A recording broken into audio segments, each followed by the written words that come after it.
먹보다도 더 검은 죄로 물든 네 마음 흰 눈보다 더 이게 깨끗하게 씻겼네. 주의 보혈 흐르는데 믿고 뛰어나가 주의 권내 내가 입어 깨끗하게 되었네. 모든 의심 걱정과 두려움이 사라져 슬픈 탄식 변하여 기쁜 찬송 되었네. 주의 보혈 흐르는데 믿고 뛰어나가 주의 권내 내가 입어 깨끗하게 되었네. 세상 복의 영화와 즐겨하던 모든 것 주를 믿는 내게는 분토만 또 못하다. 주의 보혈 흐르는데 믿고 뛰어나가 주의 권내 내가 입어 깨끗하게 되었네. 세상 복의 영화와 즐겨하던 모든 것 주를 믿는 내게는 분토만 또 못하다. 주의 보혈 흐르는데 믿고 뛰어나가 주의 권내 내가 입어 깨끗하게 되었네. 나의 모든 보배는 저 천국에 쌓였네. 나의 평생 자랑은 주의 십자가로다. 주의 보혈 흐르는데 믿고 뛰어나가 주의 권내 내가 입어 깨끗하게 되었네. 3절 4절 세상 복의 영화와 즐겨하던 모든 것 주를 믿는 내게는 분토만 또 못하다. 주의 보혈 흐르는데 믿고 뛰어나가 주의 권내 내가 입어 깨끗하게 되었네. 나의 모든 보배는 저 천국에 쌓였네. 나의 평생 자랑은 주의 십자가로다. 주의 보혈 흐르는데 믿고 뛰어나가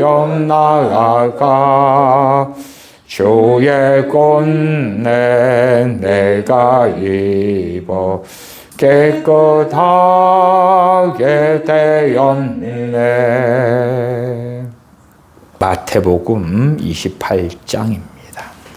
마태복음 28장 1절부터 20절까지 제가 읽습니다. 안식일이 다하여 가고 안식 후 첫날이 되려는 미명에 막달라 마리아와 다른 마리아가 무덤을 보려고 왔더니 큰 지진이 나며 주의 천사가 하늘로서 내려와 돌을 굴려내고 그 위에 앉았는데 그 형상이 번개 같고 그 옷은 눈같이 희건을 지키던 자들이 저를 무서워하여 떨며 죽은 사람과 같이 되었더라. 천사가 여자들에게 일러 가로되 너희는 무서워 말라. 십자가에 못 박히신 예수님을 너희가 찾는 줄을 내가 아노라. 그가 여기 계시지 않고 그의 말씀하시던 대로 살아나셨느니라. 와서 그의 누우셨던 곳을 보라. 또 빨리 가서 그의 제자들에게 이르되 그가 죽은 자 가운데서 살아나셨고 너희보다 먼저 갈릴리로 가시나니 거기서 너희가 배우리라 하라. 보라, 내가 너희에게 일렀느니라 하거늘. 그 여자들이 무서움과 큰 기쁨으로 무덤을 빨리 떠나 제자들에게 알게 하려고 다름질할새 예수님께서 저희를 만나 가라사대 평안하뇨 하시거늘. 여자들이 나아가 그 발을 붙잡고 경배하니 이에 예수님께서 가라사대 무서워 말라. 가서 내 형제들에게 갈릴리로 가라 하라. 거기서 나를 보리라 하시니라. 여자들이 갈새 파수꾼 중 몇이 성에 들어가 모든 된 일을 대제사장들에게 고하니 그들이 장로들과 함께 모여 의논하고 군병들에게 돈을 많이 주며 가로되 너희는 말하기를 그의 제자들이 밤에 와서 우리가 잘 때에 그를 도적질하여 갔다 하라. 만일 이 말이 총독에게 들리면 우리가 권하여 너희로 근심되지 않게 하리라 하니 군병들이 돈을 받고 가르친 대로 하였으니 이 말이 오늘날까지 유대인 가운데 두루 퍼지니라. 11 제자가 갈릴리에 가서 예수님의 명하시던 산에 이르러 예수님을 배웁고 경배하나 오히려 의심하는 자도 있더라. 예수님께서 나와 일러 가라사대 하늘과 땅의 모든 권세를 내게 주셨으니 그러므로 너희는 가서 모든 족속으로 제자를 삼아 아버지와 아들과 성령의 이름으로 세례를 주고 내가 너희에게 분부한 모든 것을 가르쳐 지키게 하라. 볼지어다 내가 세상 끝날까지 너희와 항상 함께 있으리라 하시니라. 아멘. 이 마태복음 28장에 주님의 부활은 역사적으로 이 부활의 사건 가운데 어떤 일들이 일어났고 주님께서 어떤 말씀을 하셨는가 하는 데에 초점을 맞추고 있고 서신서 등에서는 주님의 부활의 의미가 무엇인가 하는 것이 곳곳에 나와 있습니다. 그 가운데 로마서 6장 5절에 보면 만일 우리가 그의 죽으심을 본받아 연합한 자가 되었으면 또한 그의 부활을 본받아 연합한 자가 되리라. 주님의 죽으심을 본받아 연합한 자가 되었으면 주님의 부활을 본받아서 연합한 자가 될 것이다. 로마서 6장 5절입니다. 우리가 주님의 죽으심을 본받아 연합한 자가 되지 않았으면 어떻게 될까요? 주님의 죽으심은 죄에 대하여 단번에 죽으심이고 주님의 죽으심은 아버지의 뜻을 이루기 위한 죽으심이었습니다마는 과연 우리가 우리의 인생을 무엇을 위하여 살고 죽는가 할 때에 과연 전능하신 아버지께서 우리의 인생사에서 우리가 사는 이유와 죽는 이유에 대하여 우리의 중심을 감찰하실 때에 과연 우리는 무엇이라고 응답할 수 있겠는가? 고린도후서 5장을 봐보십시다. 고린도후서 5장 14절, 15절 말씀을 봐보십시다. 고린도후서 5장 14절, 15절 제가 읽습니다. 그리스도의 사랑이 우리를 강권하시는도다. 우리가 생각건대 한 사람이 모든 사람을 대신하여 죽었은즉 모든 사람이 죽은 것이라.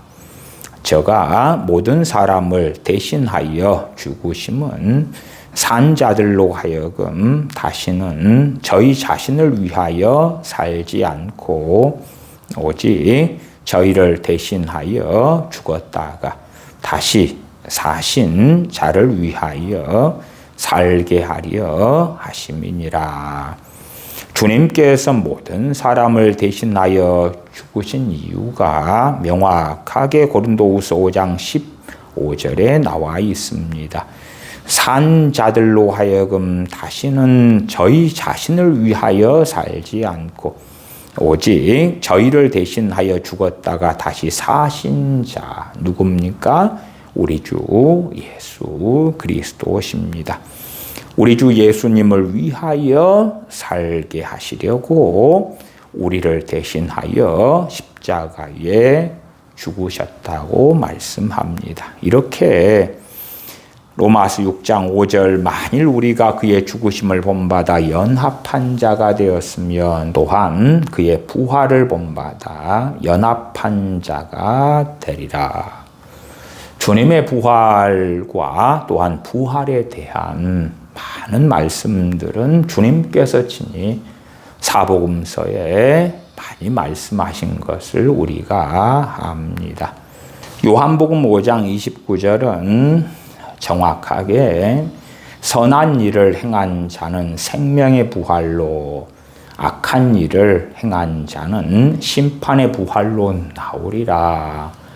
주님께서 부활에 대한 명확한 진리를 말씀해 주셨습니다. 그러나 대부분의 믿는 사람들은 이 요한복음 5장 29절 등에 주님께서 말씀하신 부활에 대하여 어떻게 바꾸어 읽기를 좋아하냐 그럴 때에 예수님 믿는다고 하는 사람들은 누구든지 생명의 부활로 불신자들, 믿지 않는 자들은 심판의 부활로 나오리라. 그렇게 변개시켜서 읽거나 이해하기를 좋아합니다. 진실로 주님을 믿는다는 것은 거듭났다는 이야기입니다. 다시 태어났다는 이야기입니다. 성령님으로 인하여 다시 태어났는데 어떻게 태어나기 전의 사람과 옛사람과 같을 수가 있겠는가? 또한 주님을 믿는다, 신앙생활을 해간다 할 때에 그는 성화된다.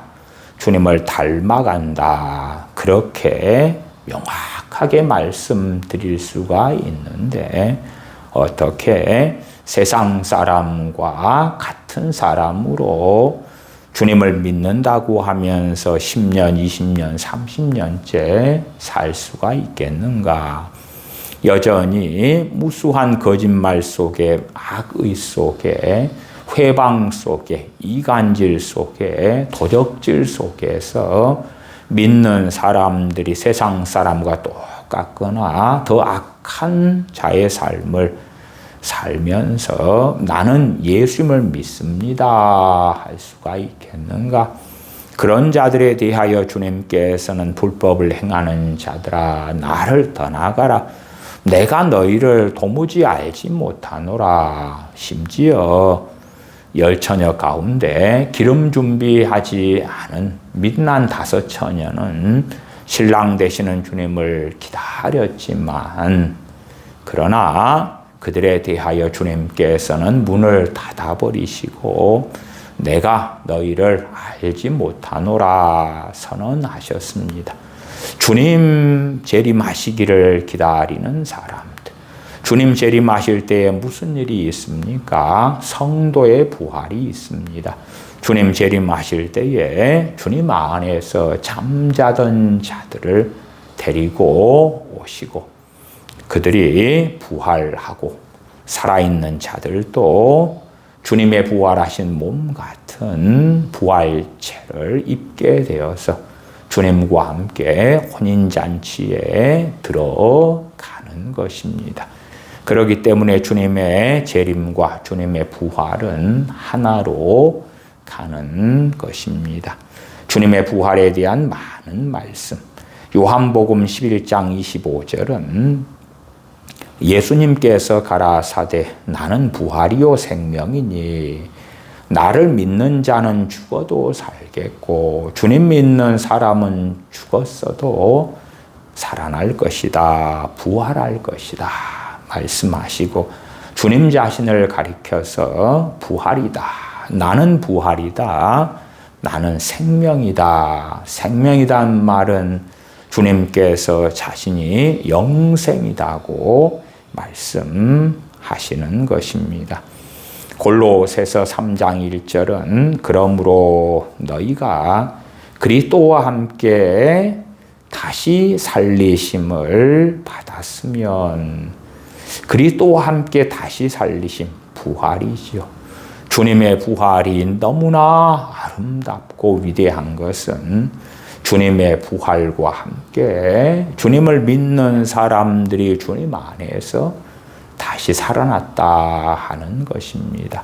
주님 십자가에서 죽으실 때에 우리 모든 믿는 사람도 주님과 함께 죄에 대하여 죽은 자들이 되었고 주님 부활하실 때에 우리 믿는 사람들도 다시 살리심을 받은 사람이 되었다는 진리입니다.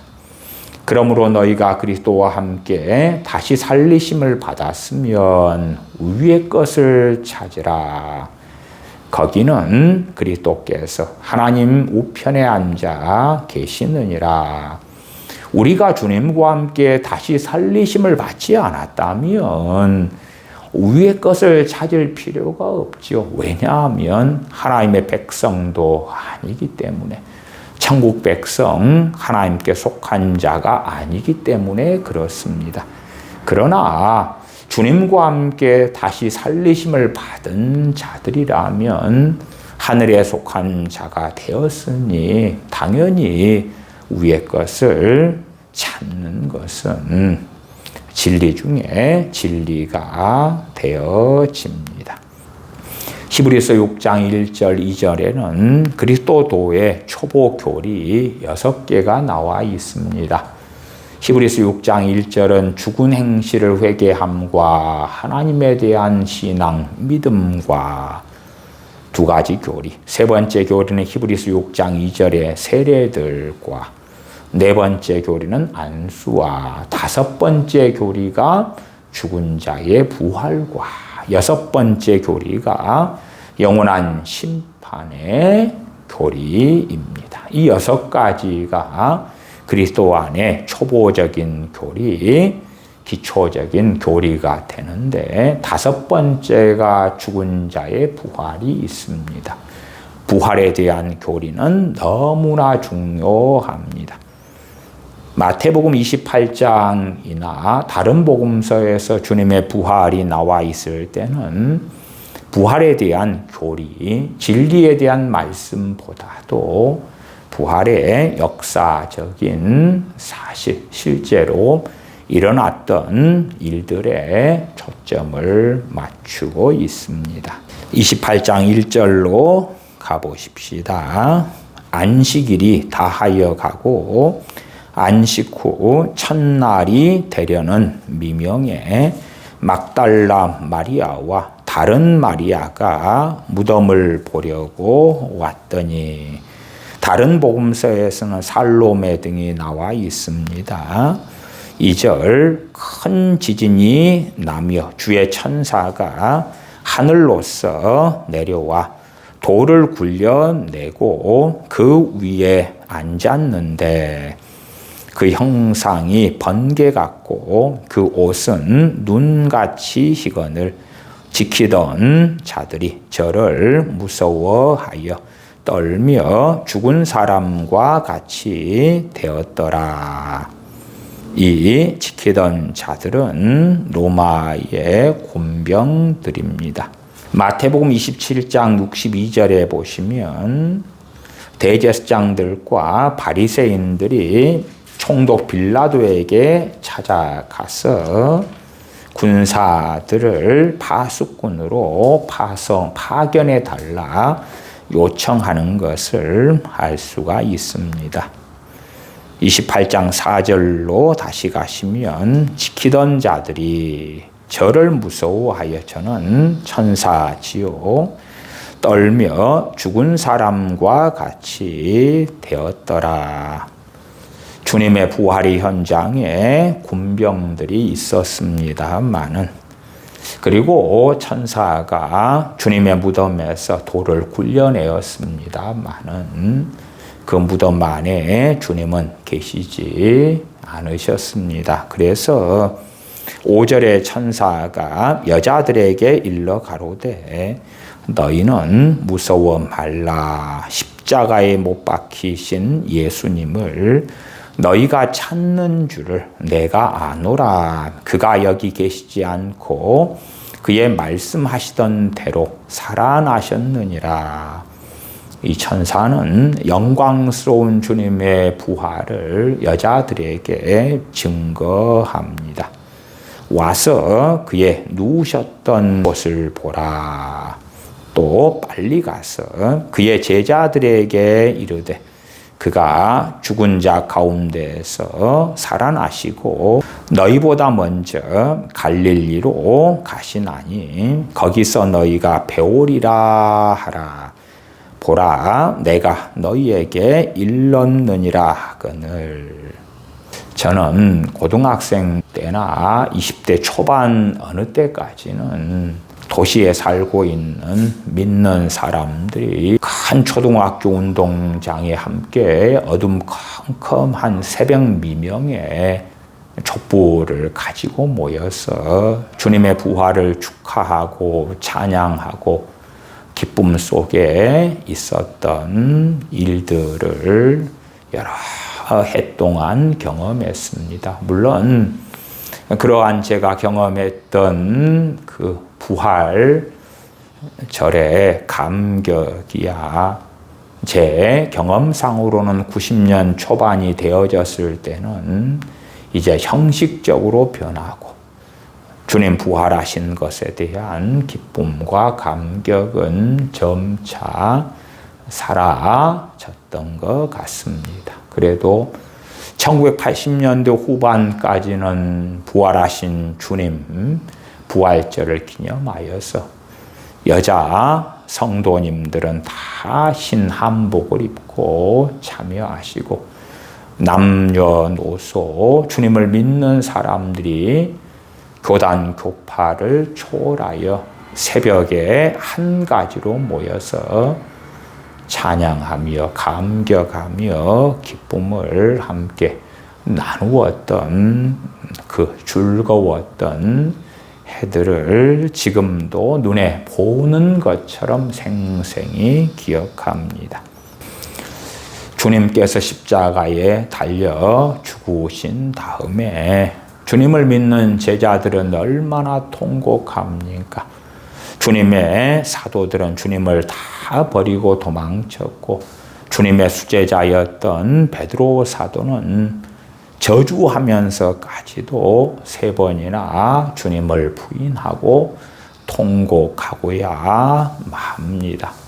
그러한 주님의 십자가의 죽으심 때문에 제자들은 통탄하고 통곡하며 탄식합니다. 유감스럽게도 주님께서 친히 십자가에 죽으실 것과 다시 살아나실 것을 여러 번이나 제자들에게 말씀하셨음에도 불구하고 제자들은 주님의 부활에 대하여 받아들이지 않았습니다. 그래서 주님께서 부활하신 다음에 자신을 친히 보여주셔도 주님의 부활을 의심하는 제자들도 여럿 있었습니다. 28장 16절로 가보십시다. 16절부터입니다. 11제자가 갈릴리에 가서 예수님의 명하시던 산에 이르러 예수님을 배웠고 경배하나 오히려 의심하는 자도 있더라. 어떤 사람은 17절에 의심하는 자가 도마 사도가 아닐까 생각합니다마는 도마 사도는 아닙니다. 우리가 마태, 마가, 누가, 요한복음과 고린도전서 15장의 말씀을 가지고 주님께서 부활하신 다음에 누구들에게 부활하신 주님 자신을 보이셨는가 하는 순서를 확인할 수가 있습니다. 주님께서 부활하신 다음에 제일 먼저 자신을 보여주신 사람은 막달라 마리아가 됩니다. 여자들이 주님의 무덤에 왔다가 천사로부터 주님 부활하신 말씀을 전해 듣고 제자들에게 돌아가는데 막달라 마리아만 혼자 남아서 울고 있습니다. 그에게 주님께서 나타나셔서 만나 주시는 것은 요한복음 20장에 나와 있습니다. 그리고 두 번째 만나 주신 사건은 이 마태복음 28장 9절 10절이에요. 9절 10절 예수님께서 저희를 만나 가라사대 평안하뇨 하시거늘 여자들이 나아가 그 발을 붙잡고 경배하니 이에 예수님께서 가라사대 무서워 말라 가서 내 형제들에게 갈릴리로 가라 하라 거기서 나를 보리라 하시니라. 이 마태복음 28장 1절에는 막달라 마리아와 다른 마리아 여자들로 나와 있습니다만은 다른 복음서에서는 막달라 마리아, 야고보의 어머님 마리아, 살로메 등의 이름이 언급되어져 있습니다. 이 여자들에게 주님께서 두 번째 나타나신 것입니다. 그리고 고린도전서 15장 5절에 나와 있는데 세 번째는 베드로 사도에게 나타나셨습니다. 이 여자들이 제자들에게 가서 주님 살아나셨다고 하니까 베드로 사도와 요한 사도가 다른 박질을 합니다. 그리고 베드로 사도에게 주님께서 나타나셨습니다. 그 다음 순서는 엠마오로 가는 두 제자에게 부활하신 주님께서 나타나셨고 그 다음에는 부활하신 당일 밤에 도마 사도가 없는데 다른 사도들만 모여 있을 때에 주님께서 나타나셨습니다. 그 다음에 주님께서 나타나신 것은 부활 후 8일째 되는 날이었습니다. 그때에도 여전히 주님께서는 갈릴리로 가서 명하시던 산에서 만나자 하셨지만 부활하신 지 8일째 되는 날에도 사도들은 예루살렘에 머물고 있습니다.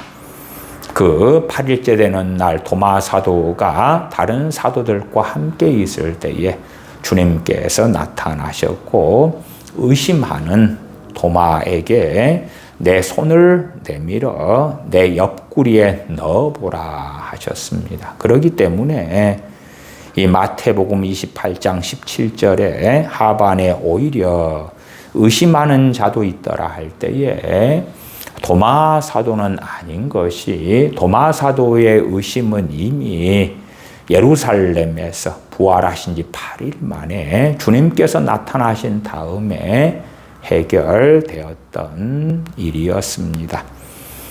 그리고 주님의 제자들은 부활하신 주님을 배운 다음에도 자책하면서 탄식하면서 주님께서 명하시던 산으로 가지 않습니다. 갈릴리로 가긴 가지만 고기 잡으러 가게 됩니다. 다시 자신들이 부르심 받은 것을 부정해버리고 과거 어부 생활했던 그런 일들로 돌아가 버리고 말았던 것입니다. 고기를 밤새워 잡는데 주님의 제자들 사도들은 하나도 잡지 못하게 되고 주님께서 나타나셔서 그물을 오른편에 던지라고 명하십니다. 그리고 물고기 153마리를 잡는 것을 봅니다. 주님의 사도들 가운데 가장 절망했던 이는 베드로 사도였기 때문에 베드로 사도에게 너가 이 모든 자보다 다른 사람들보다 나를 더 사랑하느냐 묻습니다. 내 양을 먹이라, 내 양을 치라. 시몬아, 너가 다른 사람들보다 나를 더 사랑하느냐 주께서 아십니다. 그렇게 사도들의 문제를 정리를 해 주십니다. 그 다음에서야 28장 16절에 일이 일어나게 되는 것입니다. 다시 16절 11제자가 갈릴리에 가서 예수님의 명하시던 산에 이르러 11제자가 갈릴리에 먼저 가긴 갔는데 자신들의 본업으로 또한 절망하여 어부 생활로 돌아가 버리는 것, 그것은 다른 복음서인 요한복음에 나와 있고 이 마태복음은 생략되어져 있습니다. 예수님의 명하시던 산에 이런 것은 11제자만이 아니라 다른 제자들도 함께 모였던 것입니다. 그에 대해서는 대부분의 주석가들이 동의하는데 갈릴리에 있는 주님의 명하시던 산에 모인 사람들은 고린도전서 15장에 나오는 500여 형제들이었다라고 합니다. 500의 형제들이 부활하신 주님을 다 함께 배웁는 자리가 되었습니다. 우리 한글 성경에는 큰 단점이 있는데 그 중에 대표적인 것이 복수형의 문제가 많다는 것입니다. 그래서 오히려 의심하는 자도 있더라 할 때에 헬라어 본문은 의심하는 자들이 됩니다. 의심하는 자들도 있더라. 그래서 복수를 빼버리고 단수처럼 번역되었습니다. 주님의 사도들 가운데 도마 사도가 의심하는 자가 아니라 부활하신 주님을 배웠던 500의 형제들이 함께 모여 있을 때에 부활하신 주님을 직접 배웠고 말씀을 듣지만 의심하는 제자들이 있었다는 것입니다. 주님께서는 주님을 따르는 제자 모두에게 주님 부활하신 다음에 갈릴리로 가실 것이다. 갈릴리 어디예요? 주님의 명하시던 산. 그 산에 가서 만나자. 거기서 만나자 하셨던 것입니다. 주님 부활하신 다음에 부활하신 자신을 유대인들에게 보여주시지 않습니다. 어떤 유대인들요?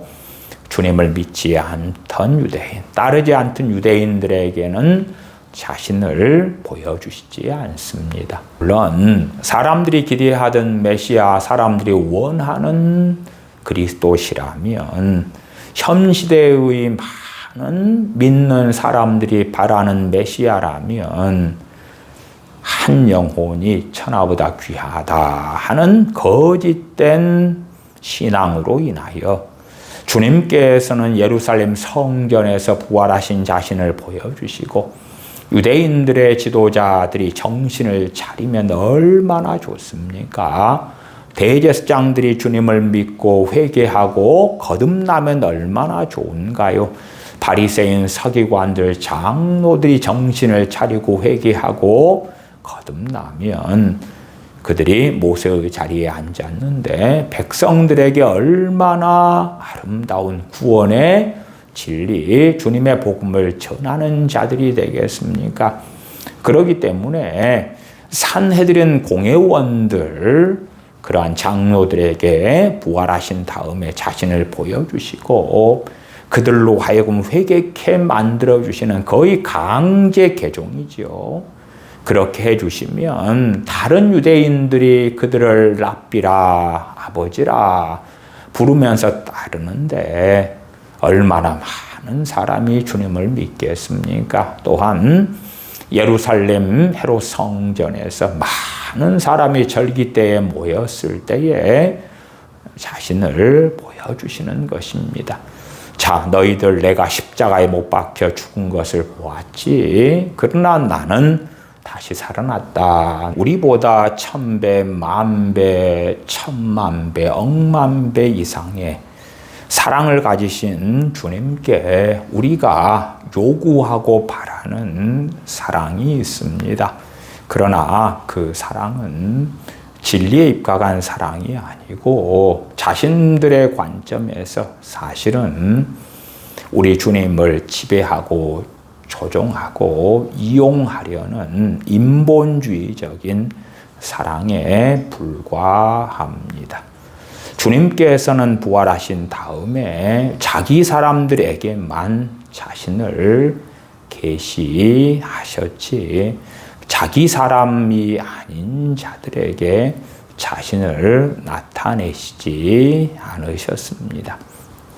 물론 예외적으로 주님께서 승천하신 다음에 청년 사울이 많은 사람들과 함께 다메섹에 가서 믿는 사람들 체포하려 갈 때에 다메섹 도상에서 나타나셔서 청년 사울과 만나신 예외적인 사건이 있고 그 사건에 대해서는 고린도전서 15장에도 명확히 언급되어져 있습니다. 주님께서 십자가에 달리시기 전에 제자들에게 내가 죽고 부활한 다음에 갈릴리로 갈 것이다. 갈릴리에 명하시는 그 산에서 만나자고 하신 것입니다. 그러나 제자들은 주님 말씀을 귀담아 듣지 않습니다. 그래서 천사가 여자들에게 나타나서 주님의 제자들에게 주님께서 죽은 자 가운데서 살아나셨고 너희보다 먼저 갈릴리로 가시나니 거기서 너희가 배우리라 하라. 또한 주님께서도 여자들에게 무서워 말라 가서 내 형제들에게 갈릴리로 가라 하라. 그러나 주님의 사도들은 주님께서 명하시던 갈릴리에 있는 산에 가는 게 아니라 갈릴리 바다, 갈릴리 호수에 가서 고기나 잡고 있던 것이었습니다. 주님의 사도들도 부활한 주님을 배웠고 만난 다음에도 변화되지 않습니다. 변화의 책임은 각자에게 있는 것이지, 주님께 직접 말씀을 배우고 주님과 함께 먹고 마시고 동행한다 해서 변하게 되는 것도 아니고, 부활하신 주님께서 만나 주셨다 해도 변하는 것은 아닙니다. 다메섹 도상에서 청년 사울에게 주님께서 나타나셨어도 그 다메섹 도상에는 청년 사울만 있던 것이 아닙니다. 많은 군사들이 청년 사울과 함께 했는데, 청년 사울 외에는 주님께서 자신을 보여주시지 않으셨습니다. 주님을 보고 살 자가 없었던 것입니다. 단지 청년 사울은 알지 못하고 어리석고 악한 일을 했던 것이고, 그러나 그는 율법의 의로는 흠이 없는 삶을 살았기 때문에 주님을 배웠고 소경이 되는 데서 그쳤던 것입니다. 물론 주님께서 제자 아나니아를 통해서 다시 보게 하고 성령 충만을 받게 하셨지만, 사도 바울은 사역 가운데 안질 때문에 얼마나 큰 고통을 오랫동안 당해왔는지는 성경에 나와 있습니다. 그러나 어리석은 사람들은 변화가 단지 그가 믿기만 하면, 아니면 어떤 사람을 위하여 기도만 해주면 기도의 대상이 되는 사람이 바뀔 거라고 착각하기도 합니다. 무슨 표정만 보여주면, 기적만 나타나면 변화되지 않을까 하는 망상을 꿈꾸기도 합니다. 주님께서 공생의 사역 가운데 많은 기적, 이적을 행하셨는데, 많은 권능을 행하셨는데, 회개치 않은 대표적인 고울들이 가버나움과 고라신과 벳세다였다는 것을 우리는 압니다. 그래서 주님께서는 가버나움이나 고라신, 벳세다에 대하여 내가 너희를 위하여 기도해 줄게. 그러면 내 기도를 통하여 너희에게 부흥이 찾아오고 너희가 변화될 것이야. 그런 말씀을 하신 게 아니라 화가 있을 것이다, 재앙이 있을 것이다고 선언하셨던 것입니다. 또한 바리새인들은 주님께 종종 표적을 보여달라고 주님을 시험하기를 좋아했습니다. 주님께서 귀신들을 쫓아내셨을 때는 그것을 보면서 귀신의 왕 바알세불을 힘입어서 귀신을 쫓아내는 것이라고 주님을 비난하고 회방하며 악한 짓들을 일삼았던 것입니다. 그러므로 표정만 보여주면, 기적만 나타나면 바뀔 것이라는 것은 말도 안 되는 망상입니다. 또한 어떤 어리석은 사람들은 이 주님 부활하신 다음에도 아직 오순절 성령님의 강림이 없었을 때잖아요. 그러한 어리석은 주장을 하기도 합니다만은, 그러면 지금은 오순절 성령님의 강림이 있은 지 2000년 가까운 시간이 되었으니까 지금 주님을 믿는 사람들은 정말 신령합니까? 지금 주님을 영접하고 믿는 사람들은 놀라운 성령님의 임재와 기름 부으심에 삽니까? 그렇게 거룩하고 고상한 삶을 살고 있습니까? 결코 그렇지 아니하죠. 서구 유럽이나 미국이나 한국 교회에서 주님을 믿는 사람들 가운데 매년 많은 사람들이 주님을 부인하고 떠나가고 있습니다. 기껏해야 후진국들, 개발도상국들에 주님을 믿는 사람들의 증가가 보고되기는 하지만 그 가운데 대다수는 기복주의 복음, 오순절, 교단 이런 데서 전하는 예수님을 믿으면 잘 먹고 잘 살게 된답니다. 주님을 믿어서 이 땅에서 부귀 영화도 주님으로 인하여 얻을 수 있어. 기복주의 복음을 듣고 믿는 사람들이 있는 것입니다. 그러나 초대교회 성도들처럼 주님을 위하여 고난받는 신앙 가운데서 바른 신앙, 바른 믿음, 바른 진리, 바른 복음으로 주님을 믿는 사람들은 별로 없습니다. 유감스럽게 많은 선교사님들도 전 세계에 흩어져서 대부분 전하는 것은 기복주의 복음입니다. 그래서 저 미국을 보세요. 청교도 신앙 위에 세워졌기 때문에 저렇게 잘 사는 것입니다. 우리 대한민국을 보세요. 예수님을 잘 믿고 기도 생활도 잘하고 하기 때문에 저렇게 잘 사는 것입니다. 여러분도 잘 먹고 잘 살기 원하세요? 그러면 예수님 좀 믿으세요. 그러한 복음을 전하는 일들은 정말 흔하게 접하게 되어집니다. 그러한 감언 이설을 듣고 나는 가난하고 흙수저인데 나도 예수님 믿어서 저 잘 먹고 잘 사는 사람들이 될 걸로 믿으면서 살겠어요 하는 일들이 많습니다. 히브리서 11장 35절은 또 어떤 이들은 더 좋은 부활을 얻고자 하여 악형을 받되 구차히 면하지 아니하였으며, 어떤 믿음의 사람들은 더 좋은 부활을 얻고자 합니다.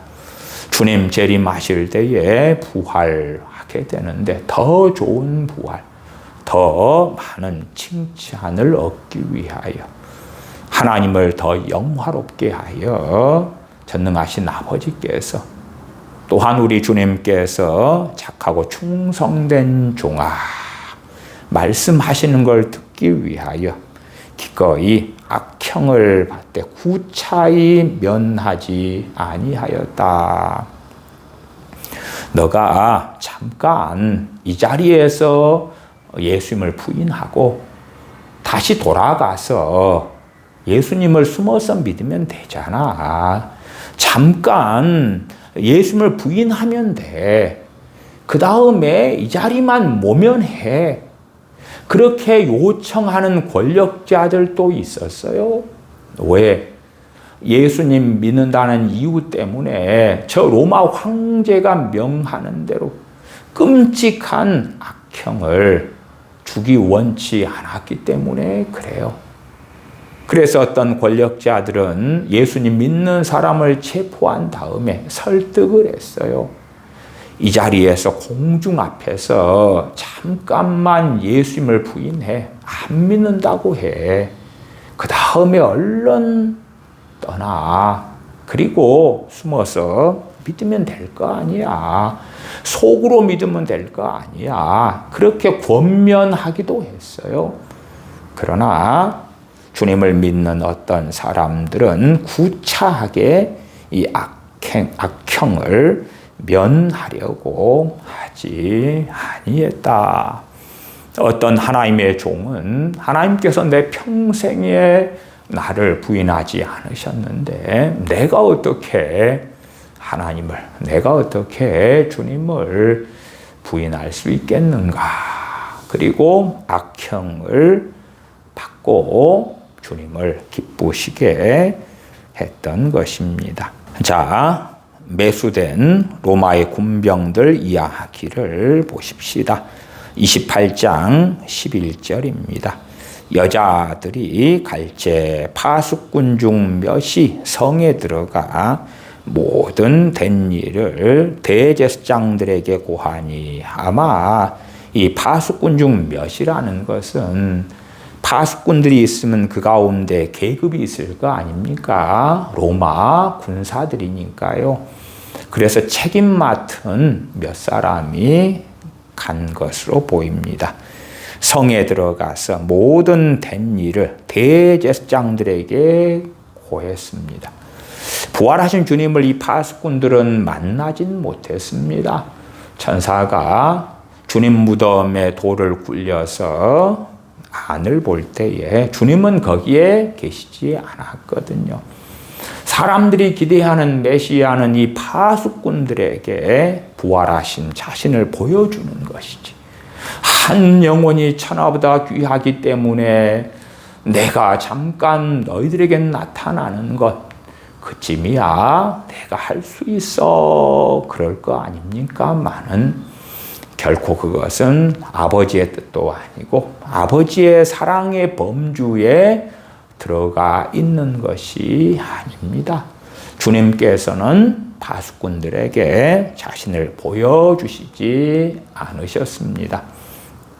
그러나 이 파수꾼들은 천사가 나타나서 주님의 무덤을 막고 있는 돌을 굴려내고 큰 지진이 나는 것들을 경험합니다. 그 천사를 보고 그들은 죽은 사람과 같이 무서워서 되고 맙니다. 거의 기절했다, 졸도했다 그런 상태가 되고야 맙니다. 얼마나 충격적이었겠습니까? 그러면 이 파수꾼들도 주님의 부활의 증인들이 되는 것입니다. 그리고 명백하게 주님의 제자들이 무덤에서 주님의 시신을 훔쳐간 것이 아니라는 것을 누구보다도 명확히 아는 자들이 되는 것입니다. 그러나 이 파수꾼들이 회개합니까? 회심합니까? 가슴을 칩니까? 우리 주 예수를 믿게 됩니까? 그렇지 않습니다. 나아가서 파수꾼들이 대제사장들에게 되어진 일을 고합니다. 진실을 이야기해 줍니다. 그 진실을 대제사장들이 들은 다음에 가슴을 치면서 우리가 의로우신 그리스도이신 예수님을 십자가에 못 박았구나라고 회개합니까? 전혀 그렇지 않습니다. 이 대제사장들은 파수꾼들에게 보고를 받은 다음에 12절에 그들이 장로들과 함께 모여 의논하고 군병들에게 돈을 많이 주며 장로들을 모아가지고 함께 의논합니다. 이 대제사장들과 장로들은 처음에 주님을 십자가에 못 박을 때에 계략을 써서 계교를 써서 거짓 증인들을 모아가지고 주님을 죽였던 그 악한 자들입니다. 주님의 부활 소식을 듣는다 해도 또한 현장에 있던 파수꾼들이 증언해 준다 해서 회개한다, 주님을 믿는다 그런 것과는 아무 상관이 없는 것입니다. 심지어 부활하신 주님께서 그들에게 직접 보이신다 해도 아마 그 자들은 다시 주님을 잡아서 죽이기를 원했을 것입니다. 그 군병들에게 돈을 많이 주면서 13절에 가로되 너희는 말하기를 그의 제자들이 밤에 와서 우리가 잘 때에 그를 도적질하여 갔다 하라. 이 거짓 증언을 하도록 돈을 많이 줍니다. 만일 이 말이 총독에게 들리면 우리가 권하여 너희로 근심되지 않게 하리라 하니 군병들이 돈을 받고 가르친 대로 하였으니 이 말이 오늘날까지 유대인 가운데 두루 퍼지니라. 오늘날까지 그 말은 최소한 이 마태복음이 기록될 때까지도 유대인들 사이에 주류는 무엇이냐 그러면 예수님을 십자가에 못 박았는데 그 시신을 제자들이 훔쳐가지고 간 다음에 예수님 부활했다고 다시 살아나셨다고 그렇게 거짓말을 했더라. 그러한 것이 유대인들 사회의 주류였다 그 말이에요. 그러니까 사람들은 주님에 대하여 주님 왜 왜 이런 일이 벌어지게 만듭니까? 이 군병들이 돈 받아서 주님의 부활에 대하여 거짓말을 하려고 그러면 하늘에서 번개가 떨어져서 이들에게 경고를 하시든지 죽여버리시든지, 이런 일이 벌어지면 유대인 사회에 주님의 부활이 거짓말이야, 주님의 시신을 주님의 제자들이 훔쳐가서 그런 것들이 퍼지지 않을 거 아닙니까?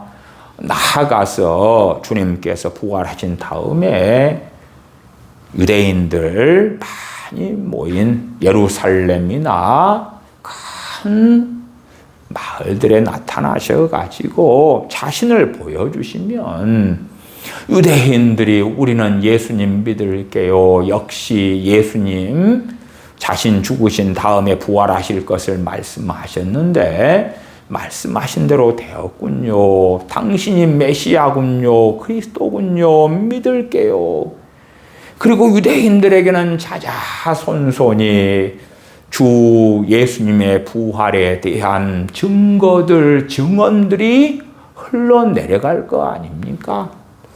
그러나 주님의 복음을 제자들을 통하여 전해 듣고 유대인들이 믿을까 믿지 않을까, 주님의 부활에 대한 증언을 듣고 믿을까 믿지 않을까를 결정했어야 하는 것입니다. 사도행전에서 때로는 3,000명, 5,000명 제자의 수가 더하는 그 놀라운 부흥을 사람들은 보고 들으면서 착각하기도 합니다. 유대인들의 대다수가 주님을 믿지 않았을까 합니다만, 주님 부활 승천하신 다음에 30년 가까운 세월이 흘러갔어도 유대인들 가운데 믿는 사람들은 수만 명에 불과하다고 사도행전에 나와 있습니다. 한 걸음 더 나아가서 그 믿는 유대인들의 다수는 주님이 아니라 율법에 열심히 있는 사람, 어떤 날을 지킬 것이냐, 어떤 절기를 지킬 것이냐, 할례를 받아야 한다 등등등에 여전히 빠져있는 유대인들이고야 말았던 것입니다. 그렇지 주님 부활하셨고 오순절 성령님 강림이 있었고, 그리고 사도들이 살아있으니까 사도들이 말씀을 증거하는 곳마다 회개가 터지고 구원의 역사가 나타나고 그러한 환상이 있습니다만은, 그러나 다수에게 있어서는 예외 빼놓고는 그렇지 않았습니다. 소수들이 주님께 돌아왔던 것이지, 유대인 기준으로 할 때는 주님께 돌아온 사람들은 많지 않았다. 우리가 사도 바울이나 바나바 사도 등을 통하여 전도 여행이 있고, 그리고 주님께 돌아오는 이방인들도 봅니다만은, 그러나 그 수는 항상 소수였지 다수가 되지는 않았던 것입니다. 주님의 무덤을 지키던 이 군병들은 15절에 돈을 받고 가르친 대로 하였다. 누가 가르친 대로요?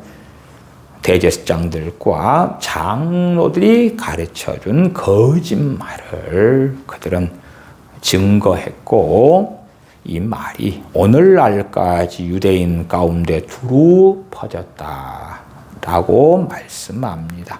그리고 이제 대부분의 주석가들이 동의하는 것처럼 이 마태복음 28장 18절, 19절, 20절에 주님 명하시는 사건은 갈릴리에서 주님께서 부활하신 다음에 만나자라고 명하셨던 산에서 있었고, 이것은 고린도전서 15장에 있는 500여 형제들이 모이게 된 사건이었다.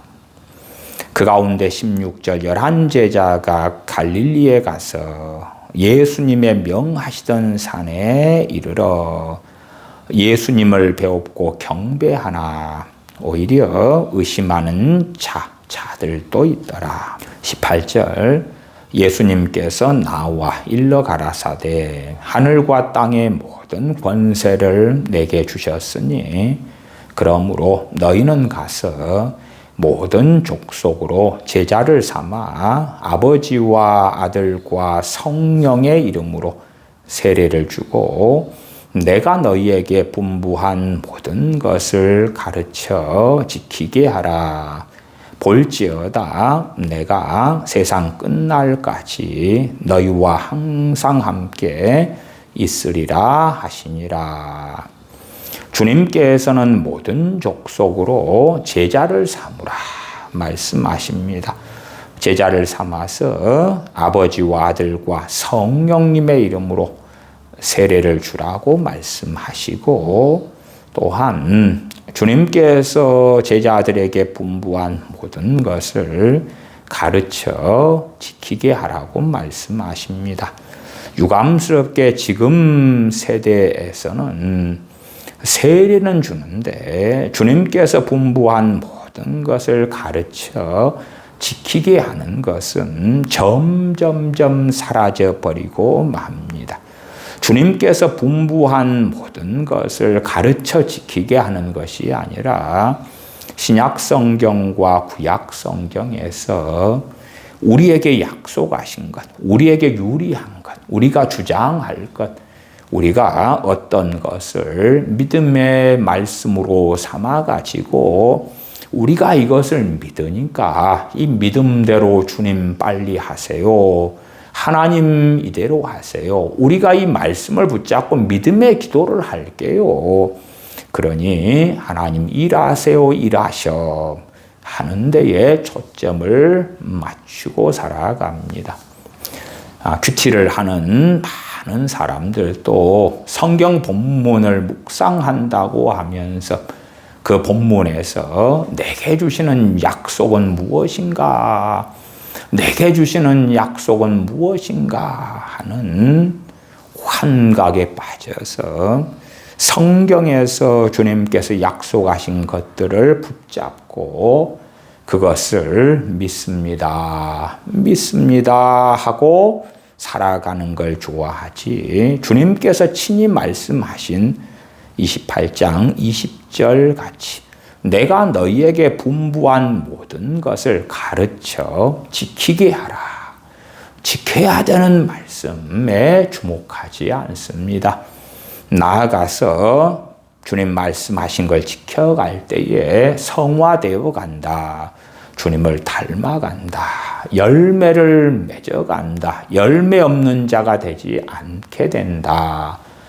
빛과 소금의 삶을 살게 된다 하는 것인데 주님께서 분부한 것들을 가르치지도 않고 지키게 하지도 않고 또한 지키는 것도 단지 옵션, 선택의 문제처럼 만들어버리고야 맙니다.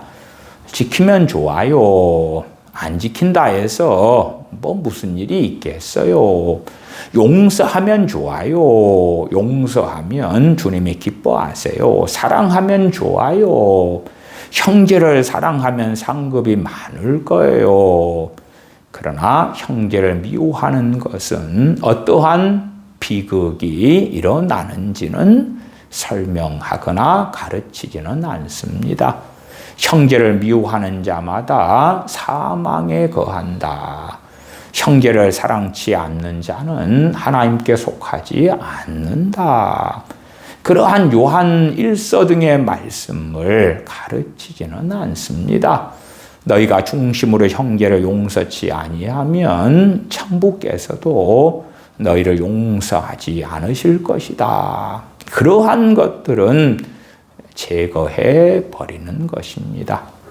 특별히 대한민국의 크리스천들은 샤머니즘적인 기복주의적인 기도를 좋아한다고 그랬죠. 그래서 기도에 대한 말씀을 여기에서 조금 저기에서 조금 가져온 다음에 사람들이 즐거워하는 이상한 기도의 논리를 세워서 많이 기도하세요. 열심히 기도하세요. 합심해서 하세요. 중보 기도하세요. 등등등 하면서 사람들 속이기를 좋아하고, 많은 크리스천들은 속임 당하는 것을 너무나 좋아하더라. 또한 20절 하반에 내가 세상 끝날까지 너희와 항상 함께 있으리라 약속하십니다. 그러면 20절 하반에 주님께서 항상 함께 있겠다라는 말씀을 잘라내어서 교리화 시키기도 좋아합니다. 그렇다면 주님께서 명하신 대로 안 행하는 크리스천들이 있다고 합시다. 주님께서 말씀하신 것과 아무 상관없는 삶을 살면서도 나 예수님 믿어요 하는 사람들이 있다고 합시다. 그런 사람들이 주님 마태복음 28장 20절에 약속했잖아요. 세상 끝날까지 항상 우리와 함께 계시겠다고 하셨잖아요. 약속을 지키세요. 한 걸음 나아가서 주님께서 함께 계시면 고생 끝 행복 시작. 주님께서 함께 계시면 문제가 해결되고 고난이 사라지고 빚이 사라지고 돈이 들어오고 성공이 들어올 줄로 믿어요. 주님이 함께 하시니까. 그러한 망상을 하기도 합니다. 주님께서 주님의 사도들과 항상 함께 하셨습니다. 왜냐하면 주님의 사도들은 주님을 기쁘시게 하는 삶을 끝까지 살아갔기 때문에 그렇습니다. 그러면 베드로 사도에게, 야고보 사도에게, 요한 사도에게, 마태 사도에게, 도마 사도 등에게 아무 고난이 없었습니까? 또한 사도들이 유배당하거나 죽임당하거나 그러한 일들이 없었나요? 부귀영화가 주어지고 세상 행복이 주어졌나요? 결코 그렇지 않습니다. 주님께서 항상 함께 계신다는 것이 부귀영화와 형통과 행복을 이야기하지 않습니다. 물론 그 행복의 기준은 세상 행복을 이야기하는 것입니다. 나아가서 20절 하반의 말씀만 잘라내가지고 주님이 믿는다는 사람들 누구에게나 함께 해주셔요. 우리 평안하십시다. 평안히 자고 누웁시다. 주님이 우리와 함께 하셔요. 그러면서 많은 크리스천들은 살기를 좋아합니다마는 의의 길, 진리의 길, 주님께서 분부한 말씀들에 순종하는 길을 걷기는 싫어합니다. 고린도전서 15장 부활장만 좀 보십시다. 15장 4절로 가십시다. 장사 지낸 바 되었다가 성경대로 사흘 만에 다시 살아나사 게바에게 보이시고, 게바는 베드로 사도지요. 후에 12 제자에게와 후에 500여 형제에게 일시에 보이셨나니, 이 사건이 주님께서 부활하신 다음에 갈릴리에 먼저 가겠다, 명하시던 그 산에서 만나자 하는 사건이고, 그것이 마태복음 28장에 주님께서 지상명령을 모인 제자들에게 하시는 사건이 되어집니다. 6절 하반, 그 중에 지금까지 태반이나 살아있고 어떤 이는 잠들었으며, 그래서 주님 부활하신 다음에 진실로 남아있던 제자들은 기껏해야 500여 명 정도에 불과했다는 것을 알 수가 있습니다. 어떤 사람이 주님 믿는다 하는데 주님 십자가에 죽으시고 부활하셨다, 주님께서 갈릴리에 오신다는 말을 전해 듣고도 부활하신 주님을 배우러 가지 않았다면 그 사람은 이미 제자가 아니었을 것입니다. 그래서 주님께서 공생의 사역 3년 반을 하셨는데도 주님을 믿는 사람 중에 남아있던 사람들은 500여 명에 불과했던 것입니다. 6절 하반, 그 중에 지금까지 태반이나 살아있고, 이때는 고린도 전서를 썼을 때의 기준입니다. 어떤 이는 잠들었으며 그 후에 야고보에게 보이셨으며 그 후에 모든 사도에게와 맨 나중에 만삭되지 못하여 난 자 같은 내게도 보이셨느니라. 이렇게 주님 부활하신 다음에 자신을 나타내신 얼마의 말씀을 순서대로 사도 바울은 기록하고 있습니다. 12절입니다. 그리스도께서 죽은 자 가운데서 다시 살아나셨다 전파되었거늘. 당시에 사도들은 주님의 부활을 계속 증거했습니다. 사도 바울도 주님의 부활을 계속하여 증거했습니다. 특별히 유대인들은 주님의 십자가의 죽으심에 대하여 많은 자들이 목격했기 때문에 주님의 부활에 대한 증거는 그 무엇보다도 중요했습니다. 13절입니다. 만일 죽은 자의 부활이 없으면 그리스도도 다시 살지 못하셨으리라. 주님께서는 부활하심으로 첫 열매가 되셨습니다. 주님께서 부활하시지 않으셨다면 죽은 자들, 주님 안에 잠자는 자들의 부활도 없을 거다.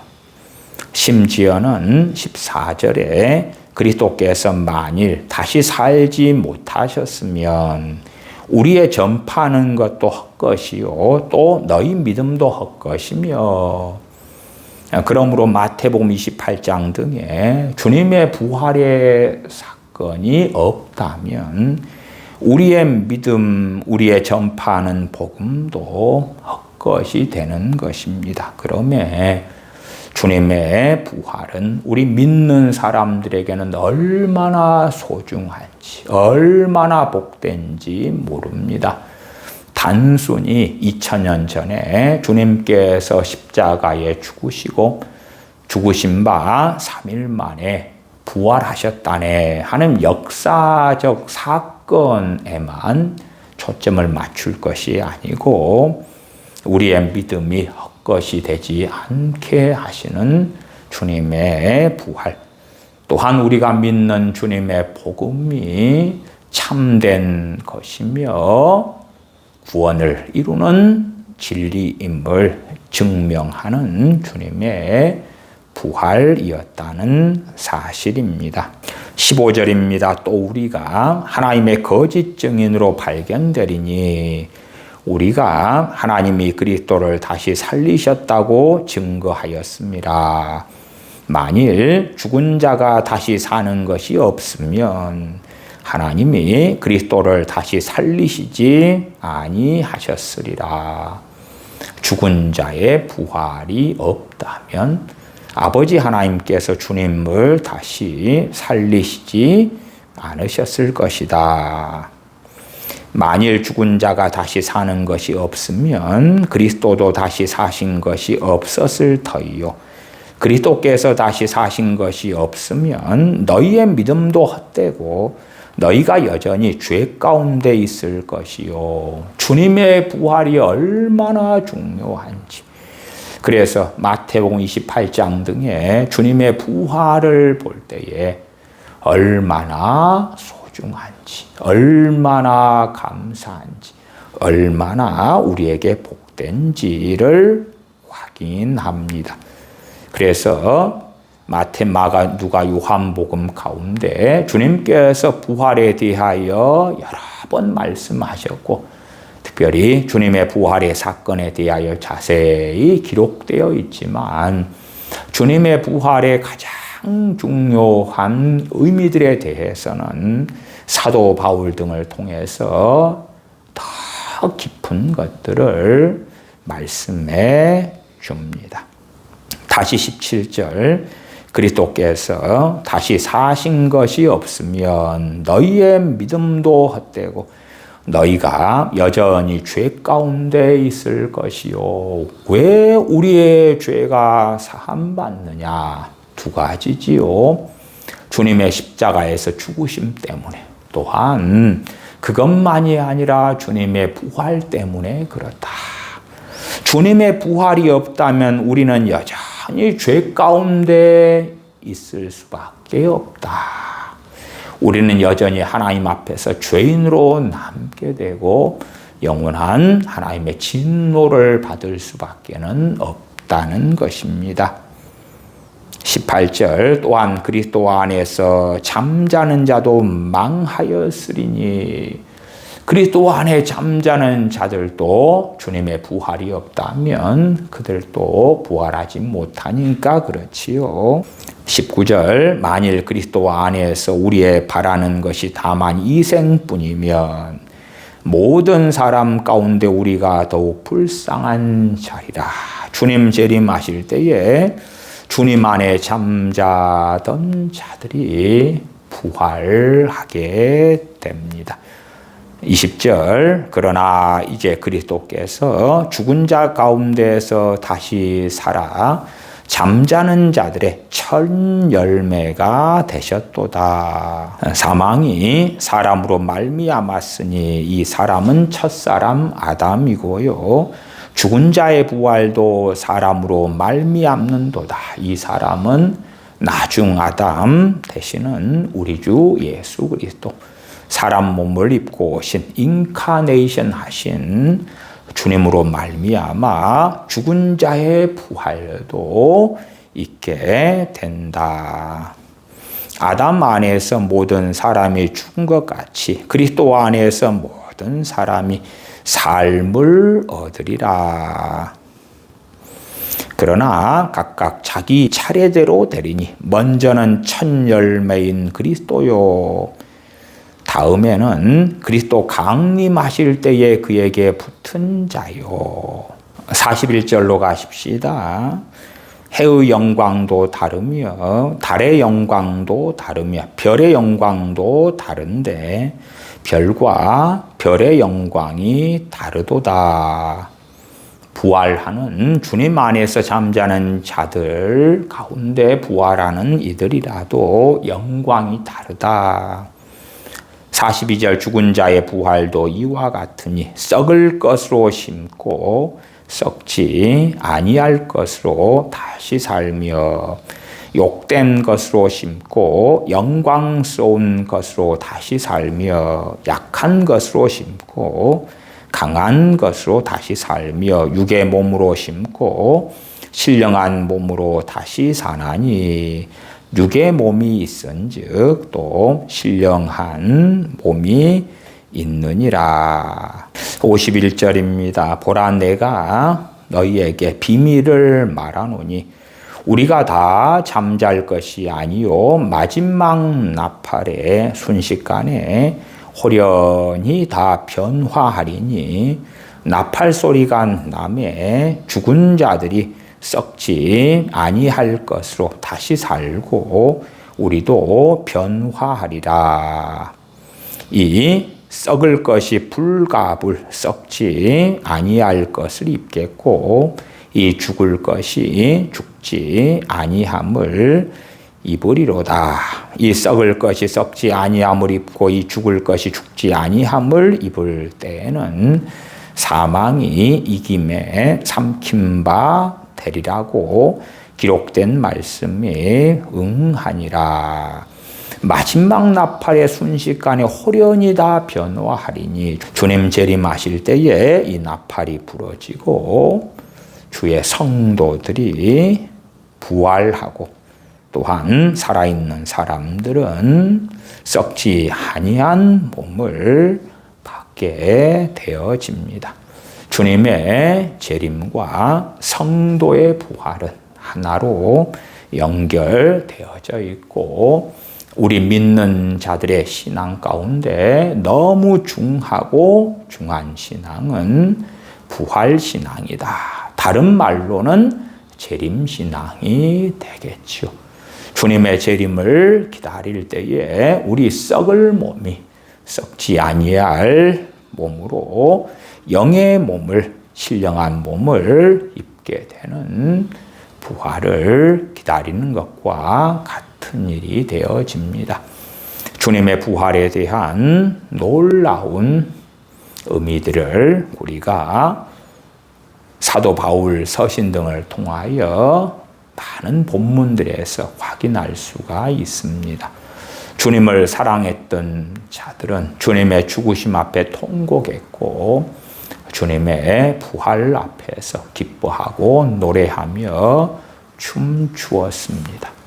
우리는 주님께서 왜 죽으셨는지, 우리 같은 죄인들을 구원하시기 위하여 죽으셨을진데 주님의 부활에 기뻐하고 즐거워하는 자 한 걸음 나아가서 주님의 부활이 없다면 우리의 신앙도 헛된 것, 또한 우리가 여전히 죄 가운데 있을 수밖에 없음을 아는 가운데 주님의 부활을 노래하며 찬양하는 자들로, 또한 재림하시는 주님을 기다리는 자들로 살아야 합니다. 기도하겠습니다. 아버지 하나님, 주님께서 십자가에 달려 죽으시고 장사 지낸 바 되었다가 죽은 지 사흘 만에 부활하시는 것을 상고합니다.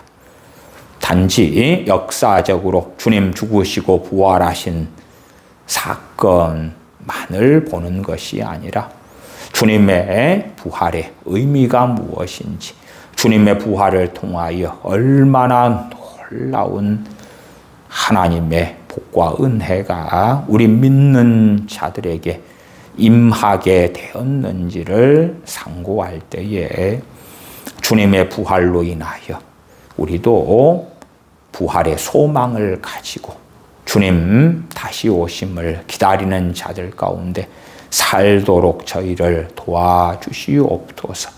또한 주님의 죽으심을 본받아 연합한 자가 되고 그리하여 주님의 부활과 연합한 자가 되어져서 주님 오실 때에 주님을 신령한 몸을 입고 배없는 자녀들 가운데 저희가 있게 하여 주시옵소서. 우리 주 예수님의 이름으로 기도하옵나이다. 아멘.